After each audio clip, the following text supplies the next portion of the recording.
It's fine. We just like if No that worries. happens, we just keep logging back in the same link. Yeah, yeah. Yeah, It it's happens okay. with my other groups too, Oh, other it does. meetings. So Okay, cool. So yeah, we were talking about the big money match, and my pick is Adam Page. I think he needs to win this one. I don't think like a win over Matt Hardy propels him anywhere. I just think that for Matt Hardy, it's more about like putting like the other talent over. I think at this point, he's getting to live out Yeah, these characters. totally. He's living out, being broken Matt Hardy as he debuted. Then he came back to being like V1 Matt Hardy, a little bit of that. Now he's this big money Matt Hardy. You know what I mean? So he's having the time of his Yeah, life. oh yeah. He's on a completely absolutely. Yeah. different trajectory in his career than Adam Page. And so it only makes sense for him, to go down for the pinfall for this one. And Page winnings, which should be nice. You guys don't want to see Mr. Delete win it? You guys just want him deleted, right? That's all.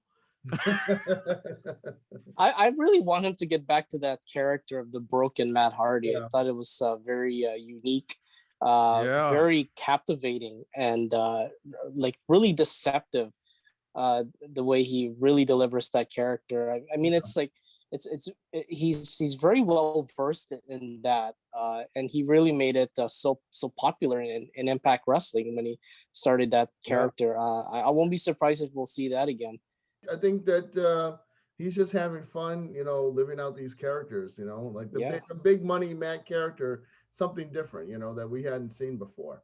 So Absolutely. I think he's just excited to just, end the career on his own terms. I don't know how much longer he has in Impact. I would love to see him and Jeff Hardy, team up and take on like the Lucha Brothers.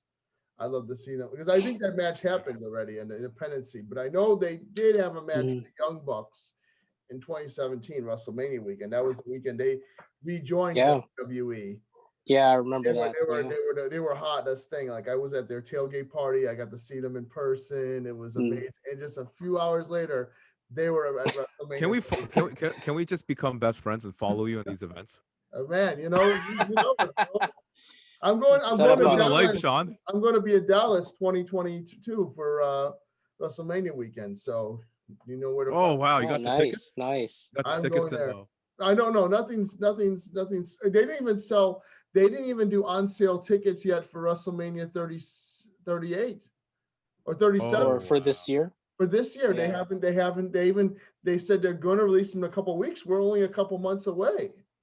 So I don't know what they're doing with that. I know it's a 2-night event, and what I would assume is if one group of people can't get into one night, then they have a chance to get into the second night. I think that's because I know it's going to be socially distanced inside the WWE. Even though Florida is wide open and there's no restrictions, there's still restrictions on, I think, like big gatherings like that. I don't see people doing huge concerts or other things like that in Florida. I mean, and people walking without masks, and there are large gatherings, but nothing like a stadium gathering yet. So I'm thinking they're going to have to adhere to some kind of.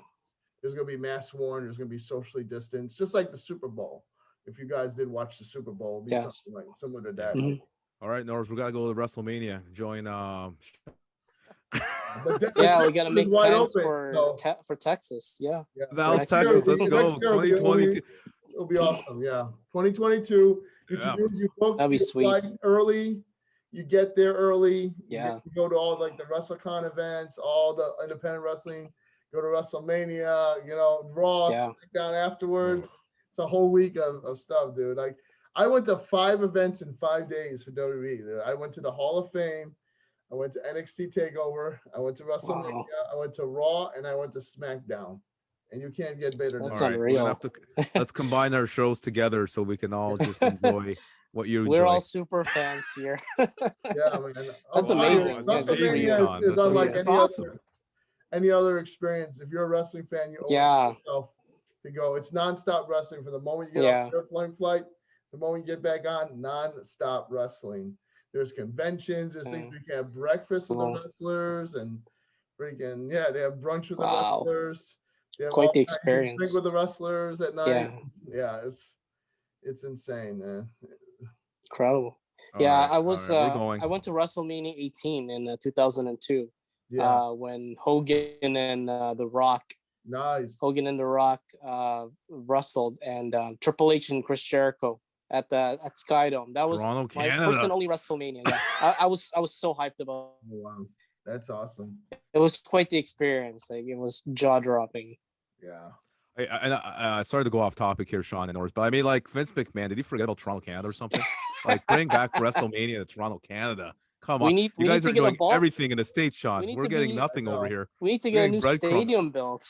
Yeah. Build a stadium, they'll come. Breadcrumbs. They'll build a new stadium, they'll come. Yeah, they love to host a new stadium. So if you have a new indoor stadium, they'll definitely be there. They'll be there before the Super Bowl. I'm just saying. Yeah. They try to do that. They try to totally. They got to build a new wherever stadium. The stadium is, they try to book it before the Super Bowl or after the Super Bowl. Oh, if we could get BMO Field big, yeah, you're right. We could get BMO Field big, the soccer field bigger. That'll be a cold day to have WrestleMania out in the out in the open air. That won't happen. We run into that. It's in the springtime. We run into that issue here. See, what happens is for Chicago, we don't get WrestleMania. We will never get WrestleMania again. Chicago only holds 61,500 really? at Soldier Field. So they only hold 61,000. They want more like the 800, 900,000. You know what I mean? They want 80, 90,000. That's what they're looking for. I mean, they're looking more like the 80, 70. And not only that, I mean, they'll be able to hold more with like all the seats. That's for a Bears game, like a football game. But not only that, the stadium is right on the lakeshore. And they don't want to take a chance with that weather in early April, like many other cities. Yeah, the Chicago weather is fierce at times.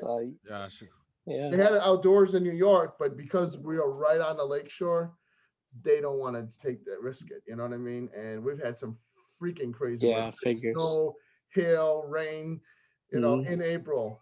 But one thing they would realize is that those fans will be out there no matter what the weather is. Oh, for sure. There was a group of fans that seriously were saying they were going to WrestleMania last year, whether they were told yes or no. Like they said, they would have to be physically stopped. That they were willing to wear masks, they were willing to wear full gear, that they were going to be there no matter what. Wow. You guys are like the best sports fans in the world, though, like Chicago fans. Man. So, like, you guys support your teams. Yeah, you guys need a domed stadium built. There is no domed stadium in Chicago anywhere. I mean, Comiskey Park is open air, Wrigley Field, Soldier Field, they're all open air. Like, there's just got to be a roof stadium built at some point. Or at least they have a football team. We don't even have a football team in Toronto. we don't need a football team. Right.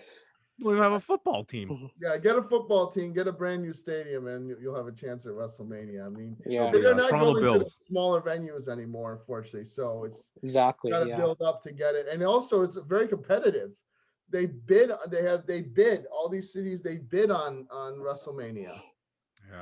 Yeah, more than one city at a time. Yeah, right. Well, they have in Santa Clara, right? Yeah, so they're doing like the one in Santa Clara. Yeah. Oh, you were there? Oh, no. I actually got to see the stadium in Santa Clara, so I know that's a humongous stadium. Yeah. So when they had that WrestleMania, it was perfect. It was perfect for them. Yeah, it was the time it was still sunny out when the Undertaker came out. It was like, that didn't help. Yeah. Still during daytime there. Yeah.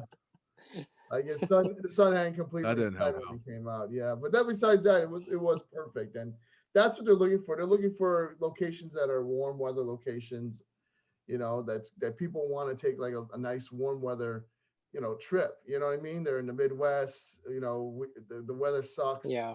Throughout March to April, and we want to, they want people who are in these states that to come travel to WrestleMania where it's nice and warm. That's why they host it in Florida and Los Angeles and Texas. Smart. So, but Florida. I'm telling you. Come to Dallas because they're going to break the record, man. They're going to break the previous record, hopefully. Because I was there when they broke the record. Yeah, that stadium is massive. Yeah, Jerry Jones over there. It's that stadium is massive. Jerry Jones did a good job building that stadium. It's like the whole town exists for that stadium, man. Like, there's nowhere you can go down there and not see it. Sean, just curious, like, do you have a media pass for it? or no, just no, going as a fan? I just went as a fan. I have never really applied for the WWE, so I will be there hopefully soon. You guys have been. We all will be. Right? Yeah. Did you ever sign up for the travel packages they had that they have online? No, I never did the travel pack. I do want to do it one year, but it's like I kind of as much as I do want to go to see the travel packages and stuff, like I kind of want to see other wrestling stuff, other shows, like besides what WWE offers. Yeah. So kind of with the package, you're kind of stuck going to all their events. But believe me, they have shows during the day. Like they run shows like 4 or 5 shows a freaking night, dude. They have shows that start at midnight. There's a show called Midnight After Mania. It starts right after everyone gets there after WrestleMania. It goes to that is crazy. Morning. They have literally 4 or 5 shows running in the same venue constantly, like one right after the other. Wow. Yeah. Hey, it's gonna happen. It's unreal. Yeah. Us 3 and Brett, we're gonna meet each other in one of these events someday, guys, and it's gonna be a big party. Yeah. Do a simulcast of all the podcasts. Yeah, you said you're going to AEW in Rochester. How did you know that? Are they actually going to host that there? Yeah, I just did some research. That looks like the closest to Toronto, Canada. Oh, okay. So, but I don't know. Like, yeah, we still hope for that, but with the pandemic still happening, we don't even know if we can cross the border yet because the shutdown is still in effect. But hopefully, the prime minister can lift that, so we can cross the border again to see that event. Hopefully. Well, when is that? They actually have it scheduled and everything. They have a date. Yeah, it was June 24th, Rochester. Oh, I'm surprised they had a schedule for events in other cities besides Jacksonville. I mean, like with the pandemic, like Norbz said, but you know what, guys? Hopefully, when this is all settled, I truly believe there's rumors going on AEW is coming to Toronto. Like John Moxley was on TSN, and he said that AEW wants to come to Canada. Toronto will be the first city. Listed in their site somewhere. I guess they're holding on hope that those things will happen. I guess they're just playing it by ear at this point in time. There's just with the pandemic, it's still uncertain at this time, but they still have event listings for sure. Okay, cool. They were supposed to be in Milwaukee, I think, in April or something of last year. Oh, so yeah. Schedule that one too. That's close to me. For sure. Hey, Sean, we're gonna go to a lot. Yeah. Sean, are you coming to Toronto if we have AEW in Toronto, or are you gonna be coming? We'll see, man. If you have a pay-per-view, then I'm definitely going. Hey, I'll you know what? Norbz will buy us dinner and lunch on him. So I'll buy Sean if you come. I'll have to save up. I'll let you know, man. I'll let you know. Like I said, we still have to, get through this whole COVID crap, For sure. Exactly. As I call it, we still have to get past it. So let's talk about the next match though. It's we did talk about the street fight, Brian Cage, Ricky Starks, Darby Allin, Sting, and you guys have Darby Allin and Sting, right? Yeah. Yeah. Consensus. Yeah. Okay, cool. It's gonna be the next match we're talking about is the AEW Tag Team Championship. It's the Young Bucks versus the Inner Circle. Chris Jericho and MJF. And finally, a match that sizzles. Yeah. I mean, man, like that's one of the matches people are gonna look forward to. I believe you got Inner Circle. They're always like amazing with like all of them with the entertainment, their mic skills, their wrestling abilities. Yeah. And you got the Young Bucks, high flyers. Yes. Wow. So I believe this new rivalry going on is something that AEW needs. It's going to be definitely a classic match, and I have a feeling Young Bucks are going to win though. Like, why would they hold the title for like 2 months or 3 months? Doesn't make any sense. I'll be shocked if Jericho comes up, but don't get me wrong, MJF and Jericho have been on a roll as a tag team partners, so it's got a close call, but I think Young Bucks will pull it off at the end. But yeah, it's just been an amazing storyline. Here's my thought on this. I believe Young Bucks are going to lose Sunday night because MJF and Jericho got into their head. They got the mind advantage. And I think what's going to happen is this. The Good Brothers are going to cost the Young Bucks the match. This is going to set up the Young Bucks versus the Good Brothers at Rebellion, Impact Wrestling Rebellion, which is going to be happening in April next month. and that's Impact Tag Team Championships, and that's just a theory, and that's what I see. If that doesn't happen, yes, I could see the Young Bucks retaining, but they don't need the belt, the AEW Tag Team belts at this point. I think MJF and Jericho, they need it more, and that's just my opinion. I think that the Young Bucks, they don't need it at this point. They could go challenge for the Impact Tag Team Championships. And we're going to just see this battle for supremacy between Impact and AEW continuing on, moving forward. Yeah, I completely agree. I mean, MJF and Jericho, they have so much heat right now and so much good stuff happening with the Inner Circle, despite, isolating Sammy Guevara off the team. Yeah, definitely. That could be entirely possible. I mean, the Young Bucks, they're part of the executive team. They're just putting teams over. And I mean, this AEW tag team run that they have is just a stepping stone for them, for another team to take control. I do think MJF and Jericho could possibly win this match. They have so much heat. Everything's going in the right places right now for the Inner Circle. And yeah, definitely, I'd love to see a Good Brothers and Young Bucks feud happening, because it's been brewing. I mean, their relationship seems to be good and soft right now, but I think it's gonna tighten up a little bit. It's gonna get the business is gonna pick up there in that feud. They're gonna pick up steam, so I wouldn't be surprised if they'll challenge the Good Brothers. Yeah, that's what I think is gonna happen.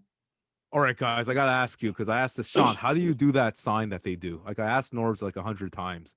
That sign they have. What is this? How do you do it? Can you show us? I mean, the ones that the Young Bucks do. Yeah. Like, I don't know how you do that sign. Like, do you know how to do it? Like, Norbz is perfect at doing like this one. No, they do this. Oh yeah, it's the too sweet sign. Okay, there we go. Okay, all right, okay. I don't understand that sign. I just don't. I sort of go off topic, Sean, but I don't understand what that sign is. I don't get it. They're too sweet. NWO. Yeah, Norbz loves it.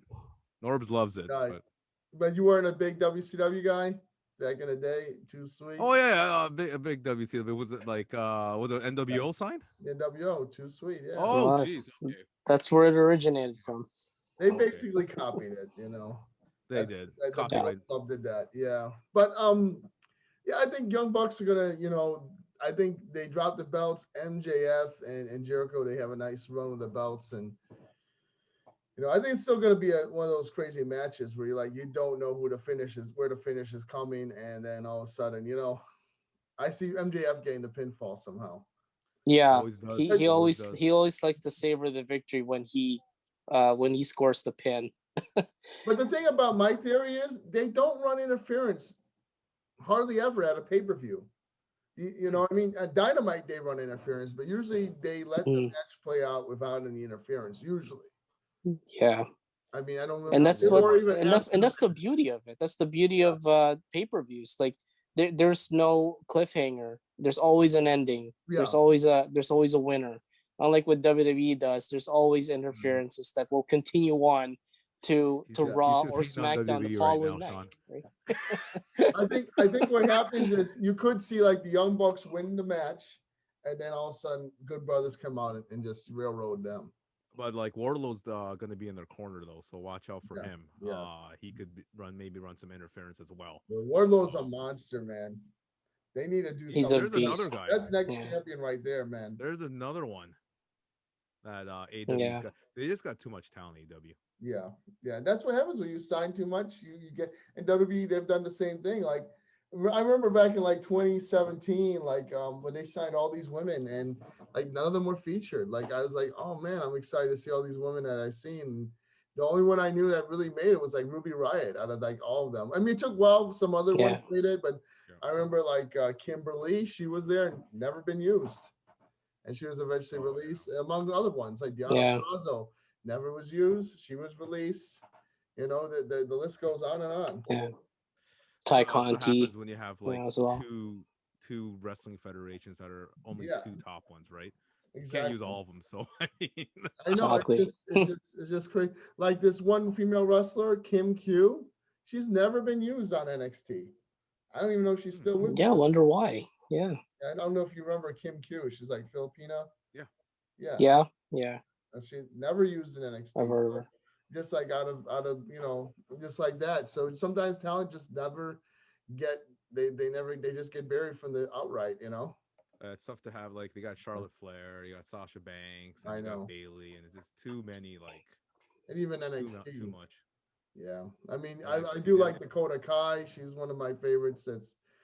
That's really come onto her own. She with that character because for a while you never really seen her featured that much. And then Candice LeRae too. She has a great character who's a heel. So, we've seen Shotzi Blackheart really go in there. Like she could have easily been like buried, and she's not. And Ember Moon. So you do have like Moon, yep. some women that really have really emerged. It did take some time, but they emerged eventually, and didn't get buried by the process. But most WWE guys, they're so happy to get released, which is crazy. Yeah, I agree. I mean, like after a while, if you just if you're like a mid-carder or an enhancement talent, like you're just sitting there, like most shows until you're called up to a match, or if you're booked at some point in time. I mean, but most of the time you're just sitting there. I mean, Bo Dallas, he hasn't been used in a while. Aleister Black, Andrade. I mean, those guys have so much potential, and they're just sitting there at home, just watching everything unfold while they can just make use of themselves, right? Yeah, there's so much talent that WWE's missing out. I mean, if they just kind of revamp NXT a little bit, bring all those guys back. I mean, that's where they shined, in my view. And they I mean, they're moving to Tuesday nights, so the Undisputed Era, of course, is breaking up. So there's got to be somebody there that should anchor the show, lead the show, and be the big draw. And Andrade, Aleister Black, they can definitely anchor the show again, as before. And I mean, they have so much potential to rebrand that show again. I think, guys, they created SmackDown Raw, but I think I don't know if it's possible. They should have made SmackDown made Raw the main guys, and you got SmackDown the up and comers. Like they should have done something like that to split it. Yeah. But I mean, like they already have too many as it is for both SmackDown and Raw. But something like that, like one brand has these set of top wrestlers, and then you got the up and comers, or the ones that are like sitting in the basement that needs to be shown. Yeah, highlighted. But I mean, AEW is the same way. It's crazy. NXT just signed a whole bunch of wrestlers I knew from the independent scene. Wow. Yeah, I've heard about that. Almost like everybody that had some kind of hot, was getting noticed. They signed them. They signed with Elena Black, who's actually from Chicago, Blake Christian, Alex Zane. They signed Benjamin Carter. And there's still more of them. Yeah. I mean, Wes, what's his name? The guys from the Rascals, they got signed too.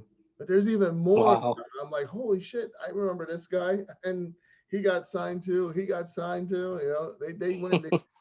I feel like they're gonna be like taking the independent wrestling talent, and then what's gonna happen is they're not gonna be having anything to do. They're just gonna release them. You know what I mean? Yeah. It's kind of, I'm hoping that they all have great careers. I'm being optimistic as I can, but I'm like, damn, you took everybody. I mean, it's like half the people that I watched this past year in independent wrestling. You signed them. They had their biggest signing year ever. The biggest signing in 2021. Taya Valkyrie got signed. Yeah. Too much talent. Like, I mean, they can spread out. Like, there's Impact and Ring of Honor as well, and Japan Wrestling, right? But it's just too much talent coming up the pipeline, guys. I agree. Yeah, I think the trend for WWE is when they sign so much talent. I mean, they have a good look at each and every one of them, and maybe look at the ones that are worthy enough to be marketable, that has the more talent than the other person. I think that's exactly what WWE is doing. Once you're in the big time, you're being pushed to a championship title, while the others are just sitting there, in the back burner, on the shelf. I mean, just watching everything unfold, and they get released at some point. I think that's how the trend is in WWE. You get signed, you get a good look, and then when they have something for you, you're lucky enough to get the push. Otherwise, you're in the shelf, like where Bo Dallas is right now. Yeah, they signed Christian Casanova. I've heard of him before. AQA, who was from Shimmer, and Blake Christian, Anthony Henry, who was on Evolved. I got to see him in the local wrestling shows, Black Label Pro as well, and Eli Drake. Drake. LA Knight is his name now. Yeah. So they had a huge sign, and I'm not sure it was even more. It was like 25 all signed in the company. It's ironic they released like 100 people last year, and then they're hiring like 25 or so people. Maybe they're getting on the cheap. Maybe is that why? Like they can, they don't have to pay them so much. Yeah. To get them in, this is too much. Like, well, like look at R-Truth. Like the guy can't be used. He's so talented, and they can't even use him properly. No. He's always doing that 24-hour championship thing. I know. 24/7, yeah. Oh my goodness. Yeah. Well, let's talk about what is working with AEW, and the next match was Shida against the Eliminator tournament winner. So, yeah, let's talk about that. I don't have her name off the top of my head, but you know who. Oh, I got it. Right? Ryo Mizunami. Yeah. So we'll face Shida at the match. Watch the whole tournament, and what do you think of it if you got a chance to watch it? I've seen some of the highlights from the Japanese side and the American side. It's a rather exciting tournament. There are some interest level there in the AEW world. I do think that this championship finals might be really exciting. Like we actually get to see a Japan versus Japan match as compared to both Americans duking it out in a championship match on a pay-per-view. But I've always been a fan of Japanese wrestling, and seeing this one in North America, it just draws more attention. From an international standpoint, seeing this unfold in North America, I do think that the excitement level is there. Shida is a awesome champion. She's probably the longest reigning champion now in AEW history, and to face a veteran in Ryo Mizunami, very talented Japanese wrestler, I do think that it's going to be a back and forth affair, and I do think Shida will continue on her title reign from here.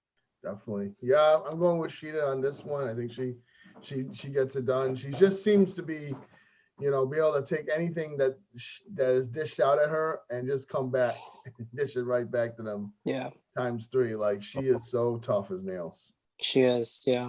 Well, like she's Norbz knows she's my favorite wrestler. So yeah. Norbz knows what I'm talking about. Tom's favorite. Yes. I kind of our first episode. I kind of dissed her, Sean, on our first episode, and now I've changed my mind. I've changed my tune. She's not a boring wrestler, Tom. This is why you need to watch. This is why you need to watch Shimmer, my friend. This is why. Because then you would know. I mean, no, but like going on Shida, like she's been a great champion so far, right? Yeah. And I don't know why they got out of a bad like this new opponent. Io, it should be a great match, but Abaddon was a good opponent for Shida. I don't know why. Yeah, Abaddon. Sorry, why did I say Abaddon? My fault, guys. Abaddon. Yeah, wonder why that rivalry is not going on. Why AEW marketing team nixed it? But Hikaru Shida's I think she's a great champion, women's champion for AEW. They can definitely market around her. So the opponents they're trying to find out the good opponents, and Abaddon was that opponent. But now let's see if this Ryo, this new wrestler from Japan, Ryo Mizunami can become the new challenge. But we'll see. She needs that opponent, guys. Hikaru Shida needs that villain.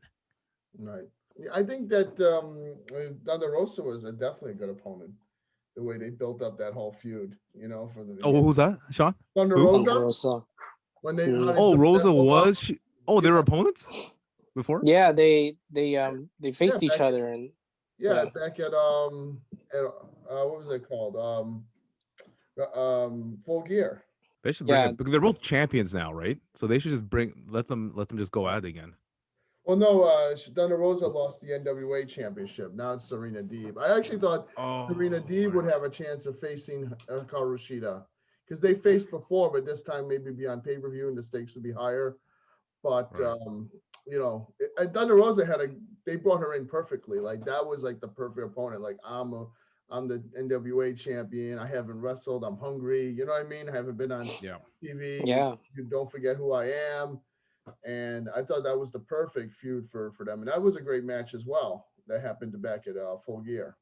Yeah, I really enjoyed that match. Thunder Rosa's an incredible talent. The first Mexican-born NWA Women's Champion against AEW Champion Shida. It was a back and forth affair. I did enjoy that match actually. Really nice. I mean, what about Britt Daniel, guys? Britt Daniel was a good opponent for Shida, but then I guess you know, they didn't want to use her anymore. But yeah, maybe she could be the new opponent. Yeah, we'll see. I don't want to see Nyla Rose again because we've already seen that, you know, a couple times now. So you know, I don't know. We'll see where we go. I thought Nyla Rose for sure was going to be the opponent for this pay-per-view. But I'm going with Shida. I think it's going to be a hard-fought match. I haven't seen Ryo enough of her yet, like where I'm familiar with her. I've seen highlights, and yeah, she looks like she's that Japanese strong style. It's gonna mix in well, and it's a great mix of styles with her and Shida. The two Japanese women going at it on the big stage, you know, they're gonna try and steal the show. So they're gonna be very stiff.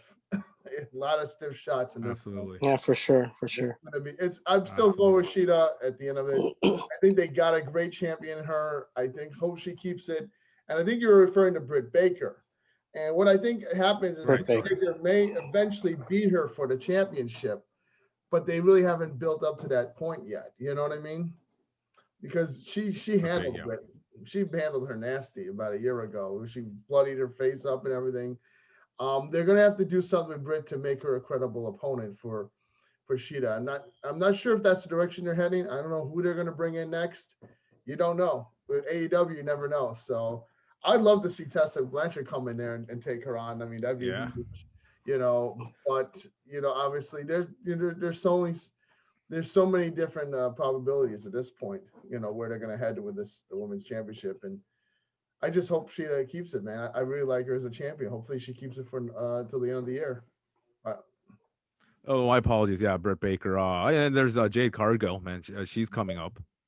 Maybe they can use her. Sometimes still kind of green, but yeah, I mean, eventually, you know, she was all right in her debut. You know, I'm not gonna say anything bad. Just some of the parts of that match just didn't work for me, as it did for many others. There's like so much Shaq going through the tables. Shaq going through the tables, Sean. He sold that pretty good.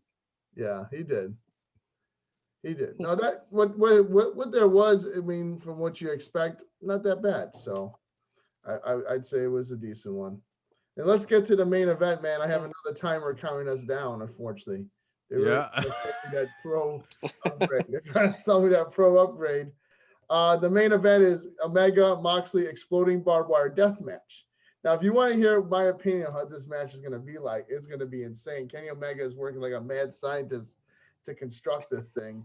I think he's going to construct it in his favor. I think Moxley is going to be beaten within an inch of his life by Omega, or the other way around. Like Omega is going to go through like hell, but Omega wins the match. And let me tell you why Omega wins the match, because Omega has a great like nuclear heat that you don't want to do anything with that yet. You don't want to take that away from him yet. Although Mox would be great for another second run of the championship, I think Kenny Omega takes that heat.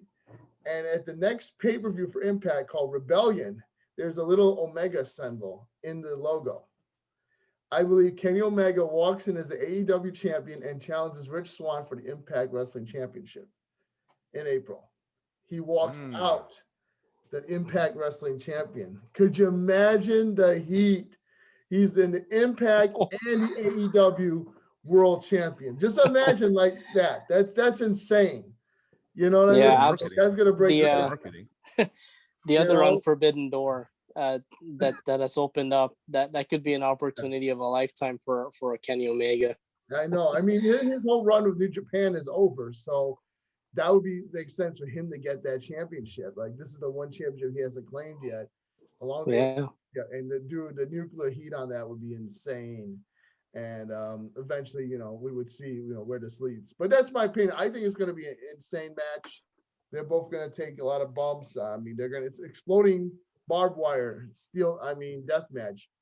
This thing could go absolutely wrong in so many ways. So I would think so. They really have to construct this, match carefully from beginning to end, because you'll never know what's going to happen with those exploding barbed wires. Like, it could possibly like just explode as is, like without even touching it, right? I mean, the construction of this, I'd love to see. I did see a diagram just this morning about it. I mean, it was quite a cartoonish diagram coming. I think Kenny Omega took a snapshot of it. It was quite cartoonish, but like, holy crap, like, wow, like barbed wire is everywhere, and it's quite elaborate. I would expect it would be elaborate, and I just hope that those barbed wires don't explode at the most inopportune time in the match. Yeah, like, I mean, it hasn't been done in 25 years, so it's the first time in 25 years that something like this is happening. Yeah. And supposedly the Asian wrestlers that took part of that match will be there. There's rumors going on, but yeah, I think they'll both be beaten to a pulp at the end of the day because it's such a vicious match.